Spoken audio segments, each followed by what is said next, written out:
Vamos ver como é que vai funcionar, né? Vamos ver se vai dar certo a estratégia do presidente Bolsonaro. Eu já falei, passou de 70. Né, mas você 72. Já, o seu número era 53. Perdeu, papai. Não adianta, não.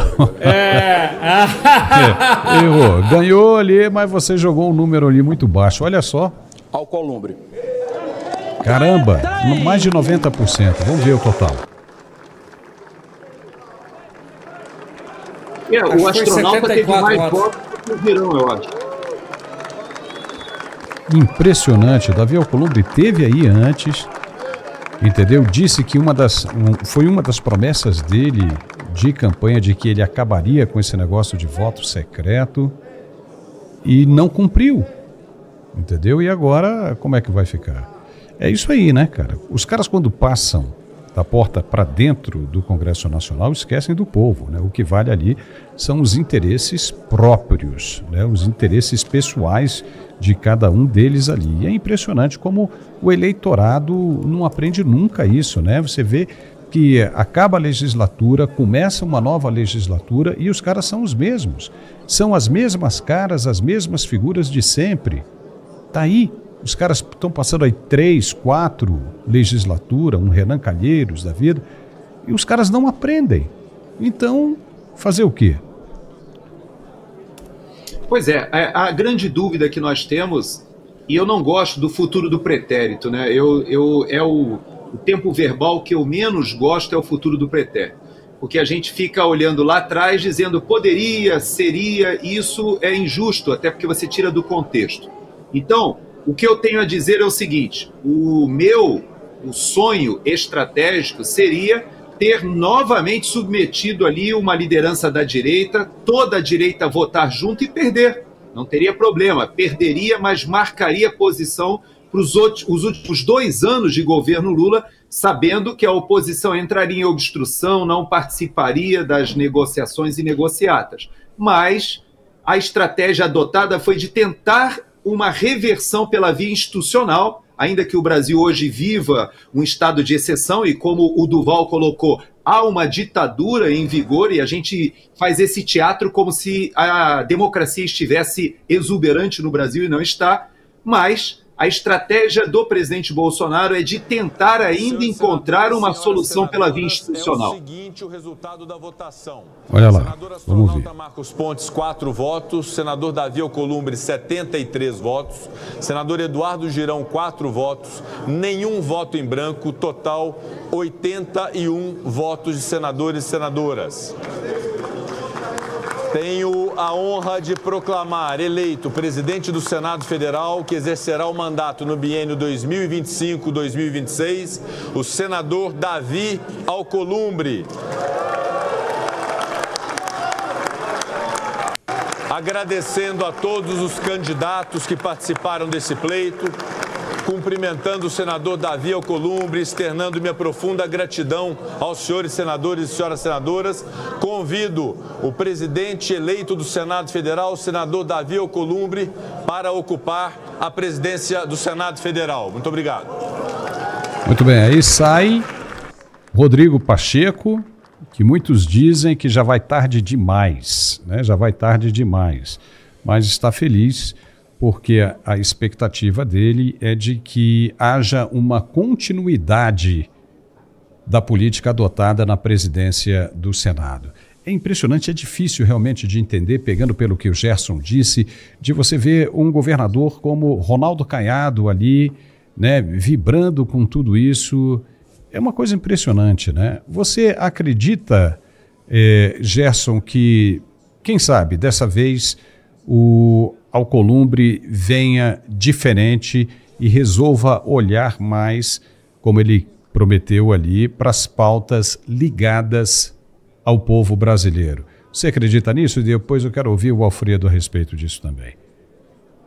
Não vai ser uma questão de pautas voltadas aos interesses dos brasileiros, até porque a gente já conhece o Alcolumbre. O que existe, a possibilidade ou uma expectativa, é de que o capital político do presidente Bolsonaro, que também foi demonstrado nessa votação, não podemos esquecer que daqueles 32, aparentemente só 8 votaram no astronauta e no Girão, significa que dos 32, pelo menos a maioria votou no Alcolumbre seguindo a orientação do presidente Bolsonaro. Existe agora esses 8 votos e mais todos que seguiram a orientação do presidente Bolsonaro e votaram no Alcolumbre, apesar de não gostarem, obviamente, de esse ato, ou seja, esse ato desce goela abaixo de uma forma muito indigesta, mas há uma estratégia, há uma confiança, há uma ideia de que o presidente Bolsonaro articulou com o centro.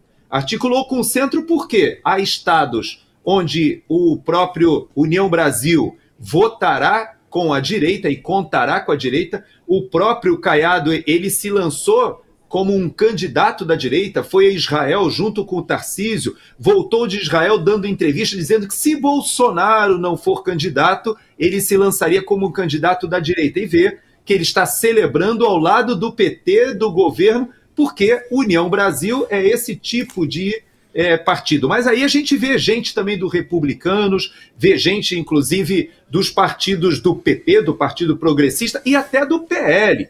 Tem gente do PL que apoia o governo, que joga nos dois lados. Então, nós estamos numa fase de amadurecimento, não temos um partido de direita no Brasil ainda, não temos um partido conservador, e eu me lembro do nosso saudoso Olavo de Carvalho, quando dizia que a presidência da República é só a cereja do bolo, e se você não fizer o bolo, nada adianta. Então, nós estamos ainda na fase de tentar fazer as receitas para a construção ou para a confecção desse bolo que ainda não existe, do que seria uma amálgama do pensamento conservador e liberal no Brasil. Pelo menos politicamente a gente ainda não tem essa organização. E o PL ainda está ali na fase, talvez, pré-campanha de 2026, tentando organizar uma frente. Vamos ver o que vai dar isso, né, Paulo?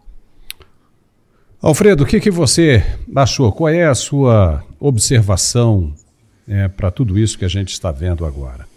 Você também não acha que esses caras... Bom, antes de falar que esses caras esquecem, né, do povo brasileiro, o que o Gerson disse é uma coisa muito interessante, porque mostra aí sim a força do ex-presidente Bolsonaro, que mergulhou de cabeça nessa proposta. E vou dizer mais, Davi Alcolumbre só foi eleito por causa do ex-presidente Bolsonaro, né, que conseguiu convencer o PL a votar em peso aí por Alcolumbre. Então, isso pode representar o quê? Um policiamento da agora para frente, né, Alfredo? Ou seja, do PL em cima de Davi Alcolumbre. Ele terá uma responsabilidade agora imensa nas costas na presidência do Senado. O que você acha? Acho que não. Ô, Paulo, esses caras não têm apreço à palavra nem a compromissos. Me desculpe a minha sinceridade, eu gosto de ver seu otimismo, me encanto ver o otimismo das pessoas, mas pessoal, essa gestão do Alcolumbre será pior do que a outra. Pode ter certeza disso. Eu não vejo nenhuma expectativa positiva. Volto a dizer, o Bolsonaro foi candidato solitário várias vezes à presidência da Câmara dos Deputados para fixar posição. Penso que deveria ter sido feita a mesma coisa. Não acredito em compromisso do Alcolumbre. Olha, eu tenho um poema, Paulo, escrito lá nos anos 80, que diz assim: tormentos que invento viram tormentos para esquecer.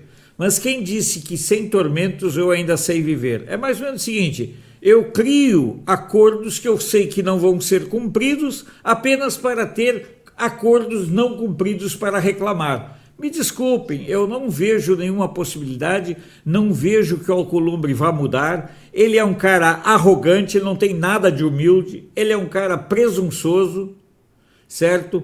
Ele é um cara que sabe abrir a gaveta para convencer senadores mediante a criação de cargos. Então, meus amigos, nós assistimos durante quantas horas, Paulo? 4 horas 5 e pouco horas, já? não, 5 horas e meia de transmissão. 5 horas e meia, para quem não sabe, eu ainda não tomei café da manhã, eu ainda não almocei, Nossa. certo? Então Só deu para levantar e fazer um xixizinho, né, Alfredo? Então, o que eu quero que as pessoas... E eu já tinha feito na hora do café como 2 horas antes. Então, eu estou às 7 horas. Então, o que eu quero dizer para vocês, me desculpe a minha sinceridade, eu não quero decepcionar ninguém, eu não quero que ninguém me veja como... Não, mas eu não vejo nada positivo na eleição do Alcolumbre. Eu não vejo nada. Agora, foi um tapa na cara, porque todos eles foram eleitos com o voto do Bolsonaro. Sobre o Caiado.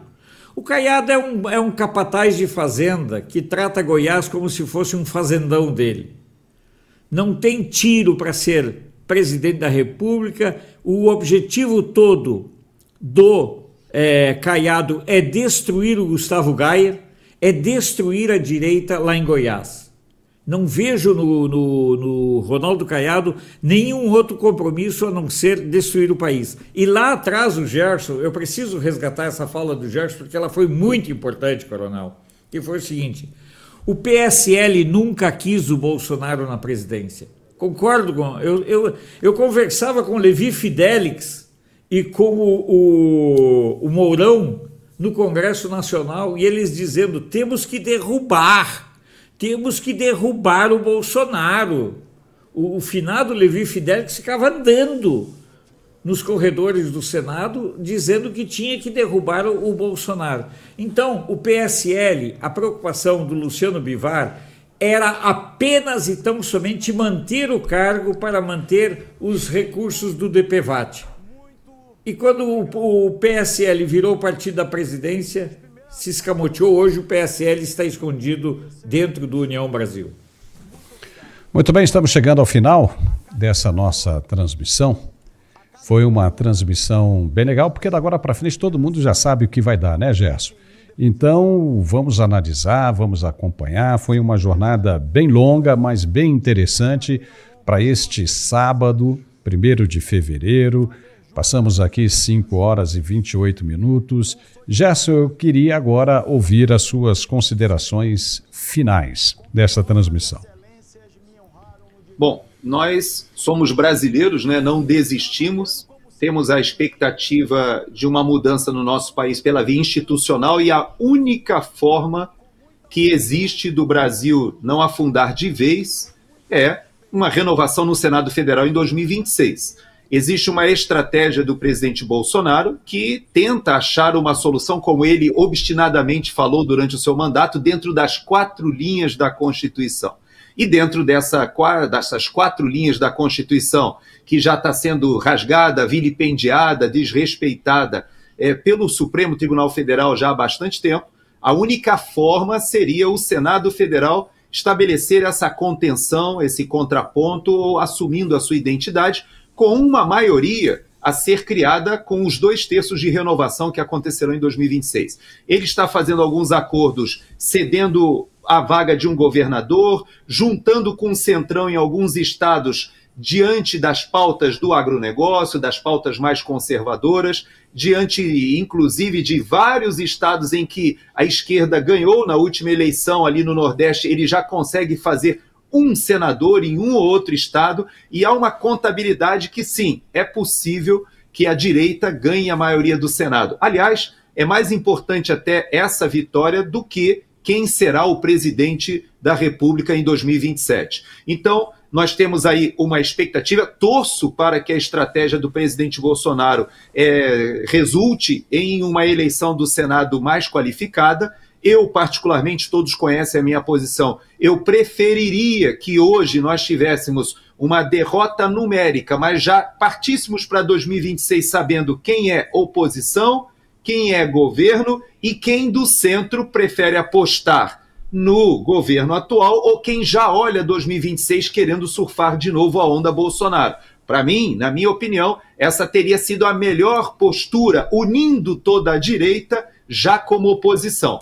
Essa estratégia por dentro do sistema, compondo com o centro, fazendo um ou outro senador em estados ali junto com o Centrão, talvez dê resultado. Torçamos para que essa estratégia do presidente Bolsonaro resulte numa resistência da direita dentro desse jogo atualmente, de modo que a gente saia dessa situação vexaminosa em que o nosso país se lançou, onde hoje nós temos um estado de exceção, quase uma ditadura da toga, presos políticos, exilados, censura sendo feita abertamente, inclusive com a chancela, não somente do ministro Alexandre de Moraes, mas dos seus pares ali. Só existe uma solução hoje no país, é que o Senado Federal volte a ser a Casa da República.